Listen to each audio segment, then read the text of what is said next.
Hey, deserving listeners, 90 Day Fiancé, happily ever after. Let's watch. We're still a little aggravated because of the party. We thought we did something really nice for you, but kind of blew up in our face.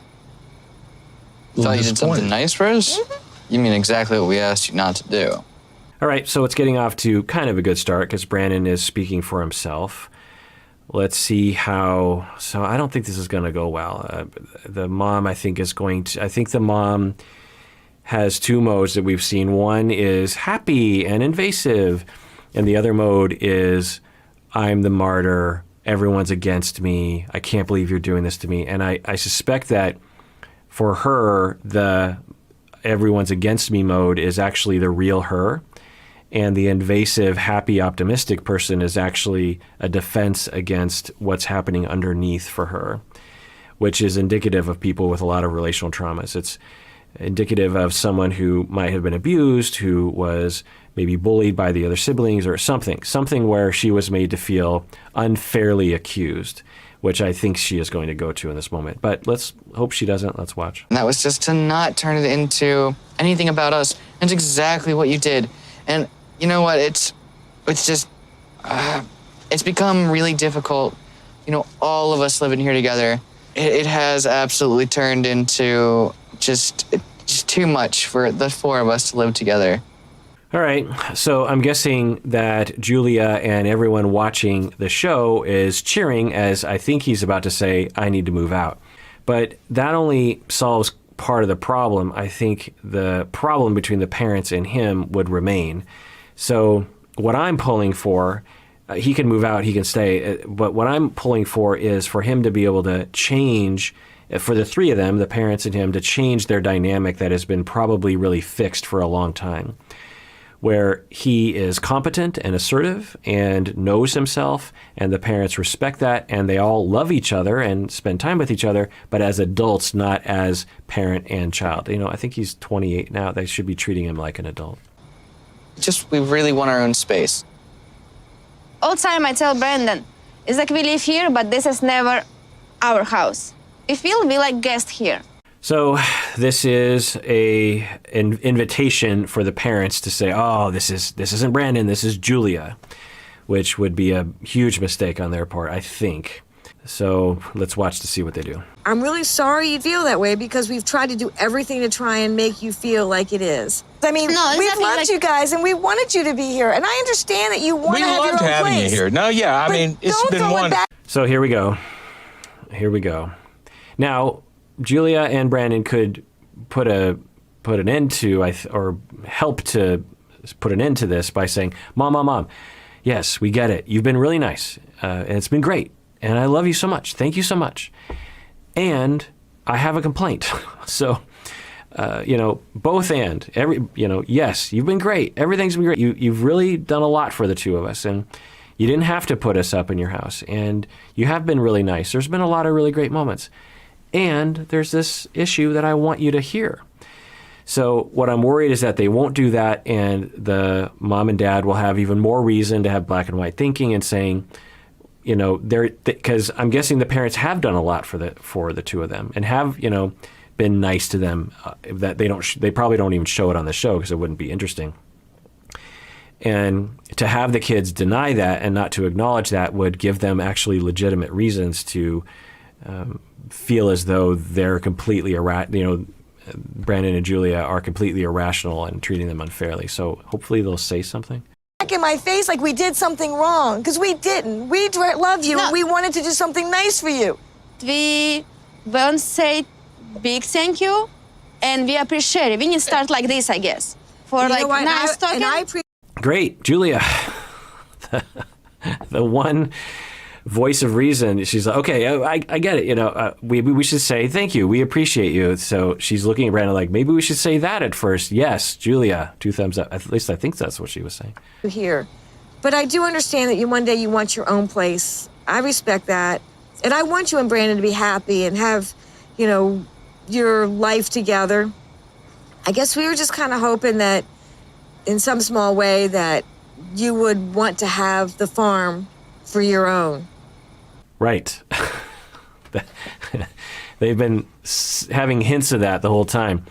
So even though Julia has indicated absolutely in no way, shape, or form does she want to live on that farm. Not only does she not want to own the farm, she doesn't want to be there. She doesn't want anything to do with it. And they still have it in their head that that's an option. And they still are holding out hope that that she'll want to work on the farm and that Brandon will too. It doesn't seem like, well, who knows what Brandon wants because of his issues. So it's just so interesting. It's such an interesting example of, what's an example of? Rigid thinking. So we saw this last season. Again, I could only hypothesize as to what's going on. That the mom and the dad why would they not recognize reality and still hold this hope and even kind of pressure and live their lives as if Brandon and Julia are going to stay on the farm? Why would they do that? People say, they're so controlling. It's not usually the conceptualization that I have. Usually it's something like the mom might equate the two of them leaving with, because the mom might have some black and white thinking of, well, therefore I don't have a son anymore. And if he stays on the farm, then I have a son. And if he leaves the farm, I don't have a son anymore. Instead of really, and I think consciously she understands the rational view, but I think deep down, I think she equates him leaving the house with, we won't have our relationship anymore. And to some respects, that's true, right? Because you won't. Your relationship will change, but it's age appropriate, right? And why would the mom have that? Well, abandonment in her life, attachment insecurity in her life, shame, something's going on where she needs this fantasy to be true. When people have these kinds of fantasies, it's usually because they need it to be true because the alternative is equated with something just completely devastating to them. And I wonder what that is for the mom. As soon as we find exactly what we want, we're out of here. We're packing ourselves up. Out of here? Mm-hmm. That's the way you're going to tell your mom? How about just saying, we'd like to have our own space and we want you to be part of our... There you go, you said it. Brandon, you have never paid a light bill. You've never paid So the mom's kind of right. The mom could have worded it differently of just like, son, when you word it that way, it kind of hurts my feelings. It's fine you want to move out, but when you word it like, I'm out of here, I don't know, it just hurts my feelings as your mom. Maybe I screwed up some things along the way, but I just have to say it hurts. And Brandon absolutely could have worded it differently. He could have said like, as soon as we get a place, you know what, thanks Mom for all you've done, but we want to find our own place. And I think the dad, as he starts to feel the tension rising, what he usually goes to is in his mode is to come down hard on Brandon as if Brandon were a 13-year-old. So let's watch this. Paid a water bill. I have paid a water bill. Here? What do you think I paid when I was living with Ellis? Oh, that What do was you think like... was paying the bills? I will say... You weren't paying the rent. I was, no. I wasn't always paying the rent. That was coming free. So if I were a little therapist on Brandon's shoulder, I would say, don't get into an argument about you having paid bills before. That's not the point. The point is that your dad's trying to put you down right now and your feelings are hurt. He's trying to humiliate you, to say that you don't know what you're doing and you're incompetent. Oh, that's interesting. Because, a big part of dependent personality is this notion that I'm incompetent. You believe I can't do things. There's just no point in me even trying to be independent because I will screw things up. So the dad's message right there, the kind of go-to energy that he had, I wonder if that is a small version of what Brandon has experienced. And then Brandon has this schema of I'm incompetent. I need someone to guide me, i.e. my parents. And now that I have Julia, now it's going to be Julia. About 4 or 5 years ago, Brandon did move out with a friend, and that lasted about 2 months, and he came back home because I think he enjoyed the farm more and not having to pay any bills.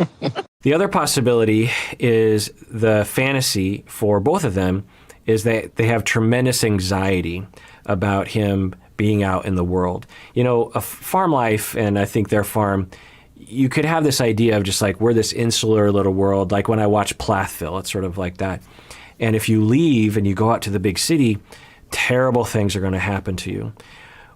Or I won't be able to be there to protect you. You know, maybe the parents have some kind of traumas around loss or death or injury or something.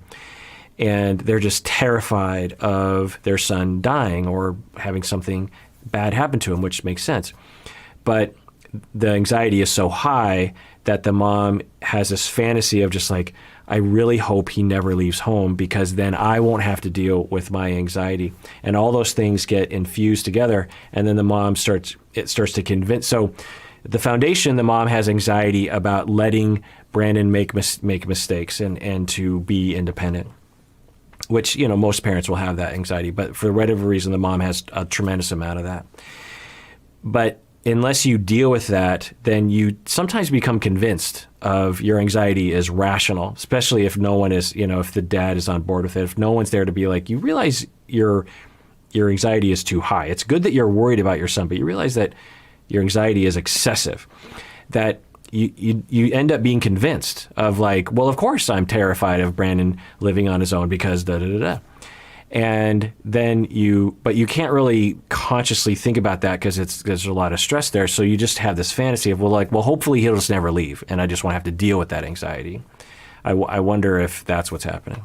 An apartment is not $600 and $700. An apartment is $1,100-$1,200. The amount of money you're going to pay every single month I'd rather is see you enormous. buy You're not a even house. used to doing it. You've never done that in your life.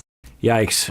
This is a master course in the sort of parenting indications that will lead to dependent personality. And listen to my whole deep dive. It's for patrons only. I was last month or 2 months ago, I did a whole deep dive on dependent personality. Typically in the layperson world and among some clinicians, they will use the word codependent in a way that is not actually accurate. A lot of people say, oh, he's so codependent. And usually what they are meaning by that in the clinical world is dependent personality.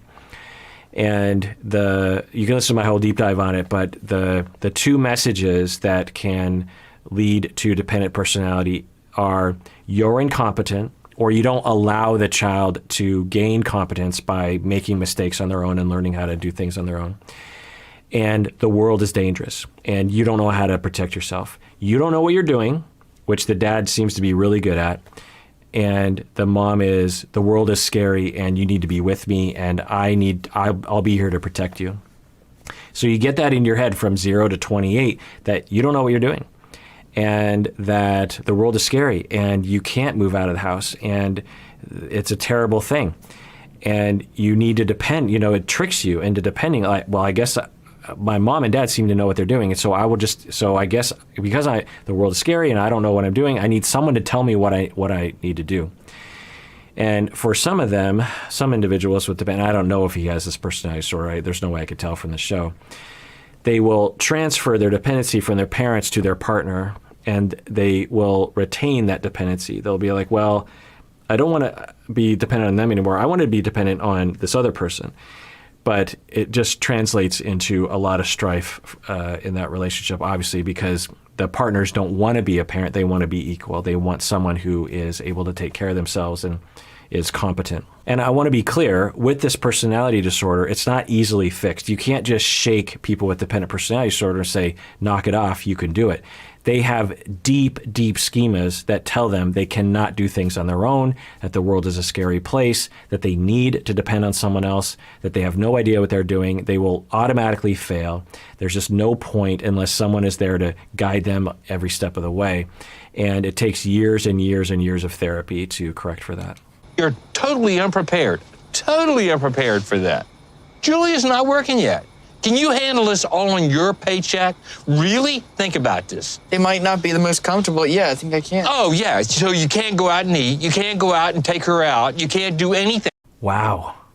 I'm actually glad we're seeing this. I'm sad that this is happening, but this is what I was suspecting. We saw a little bit of this last season, but I'm glad we're seeing it because it explains a lot, doesn't it? It explains so much. This scene is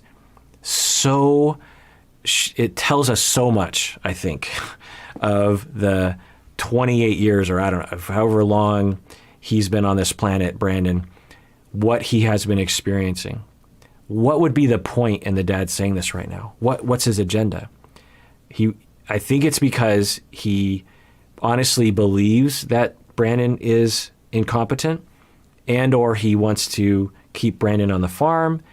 Maybe the parents also, when you try to de-enmesh with people, they will consider it a massive insult to them of, you're rejecting me, when it's just like, no, I just want to move out. I'm not rejecting you. I'm just moving out of the house. Some of you out there can attest to that. When you have an enmeshment with a parent and you just try to draw a little bit of a boundary, they'll take extreme offense to it. Not because they're jerk faces, but because they had relational traumas that informed their desperation for clinginess, even to their own kids. But this is just so interesting, the intensity in the depth. Like, what is your point, dude? You're just sitting there, not even listening. You're just, yelling at your kid at how stupid and how incompetent he is. For what? From the sound of it, because actually me and the pod wife looked up, because we're like, can apartments be that expensive in and around, what are they, Dimwitty or what? And we found apartments for like $1,000 a month, not great apartments, but doable apartments. And I thought, well, surely he's earning, if he's working full time as a bug person, what do you call it? A hair person, a fire person, he's a bug person, that surely he's earning more than that, because minimum wage is more than that, right? Anyway, thinking, well, it might be kind of tight, and that's what he's saying. He's saying, yeah, I can afford an apartment for $1,000 or $1,200. Things will be tight, but I'll be able to do that. And then the dad just, instead of going, okay, well, if that's what you want to do, son, you're a grown man, go for it. Of course you're going to want to move out. Julie doesn't like it here. Okay, cool. You know what? Let's just have a drink and tell some jokes. Instead, it's like, no, you don't know what you're doing. You're incompetent. There's something wrong with you. Oh, yeah, sure. This sarcasm. You're not going to be able to do all these things that you want to do. And it's like, wow. Because you have no money. Are you kidding me? Hey, Ron. Is that a real... Ron, let's let him We're going to do what we have to do. Okay, yeah. You know what? Let's let If him you do think it. you can do it, you go for it, buddy. Let him do You it. go for it. Wow. And then even the mom is like, Ron, can you scale it back a little bit? Interesting. So whenever we see stuff like this on this show, because it's similar to what I would see stuff in my office, I always times it by 10 what happens behind the scenes. This is what the dad is willing to do in front of the cameras. In my office, if I saw this, I'd be like, this is what Ron is doing in my office. Imagine what he does at home. And this is what he's doing when he knows he's being watched by a therapist. This is what Ron is doing when he knows he's being watched by millions of people. Imagine what Ron has been doing to Brandon his entire life. That kind of emotional abuse. You don't know what you're doing. Oh, yeah, go ahead, pal. Let's see how it goes. I mean, ouch. They say they're grateful for what we've done And I for them. appreciate that. And I appreciate that, but I'm not really sure that they really are. I don't really think they understand what we've provided for them, and they still have not really acquired anything to live on their own. no. So it's like, I will say the parents act like living on your own is some sort of, you have to be a genius to, you don't have to be, he has a full-time job. I'm guessing he earns $2,000 a month. I don't know, from the way he talks. So let's just say $2,000 a month. And half of his paycheck will go towards rent. Problem solved. You don't have to be a genius. You get money in and you budget and you pay money out. And the dad's like, they don't have any other resources to live on their own. It's like, what do they need? He's got a full-time job. It doesn't take much. It'll be fine. So you can imagine all those ideas getting into your head. It's hard, especially when you're growing up, not to take that to heart. It's just like, yeah, I guess I am incompetent. I mean, everyone in this house believes I'm incompetent, so I must be. And then it actually creates incompetence in the person. They actually become incompetent because they believe they're incompetent. And then life shows them that they're incompetent because they believe they're incompetent, so they act incompetent, and then they look at their behavior and oh, I'm incompetent. They need people to save them. Rinse and repeat. Just hours and days and months and years of programming in the head of, I'm incompetent. I can't do things on my own. I need to depend on this person. I can't make decisions. I don't even know who I am. It's been a while since I've been here, but there were times with last season with Brandon and Julia where I was like, some of these storylines we watch and we say, well, this is just like with Mike and Natalie, you're just like, there's damage happening, but there's no kids involved. In this instance, we're watching potentially, 25 plus years of emotional abuse on Brandon. And we're seeing the tip of the iceberg. I don't know. There's no way for me to know, but it's possible. And it hurts to watch, honestly. It makes me really sad. It's going to be an eye-opener for both of them. You guys, go ahead, get your place. Oh, don't look to me for help. Don't worry about it. We All right, that's fine. From That's here on out, absolutely we're gonna fine. take care of I have no ourselves. problem with that. Good luck.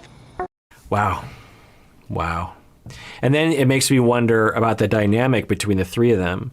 If the dad, if we times this by 10 or 20, and the mom has this pattern of trying to protect, is the mom anxious about Brandon because, is the main problem the dad's emotional abuse, and the mom's reactivity is actually in response to watching Ron abuse Brandon to feel bad for Brandon. Like, I wonder what kind of three-person homeostasis the three of them have had over the years.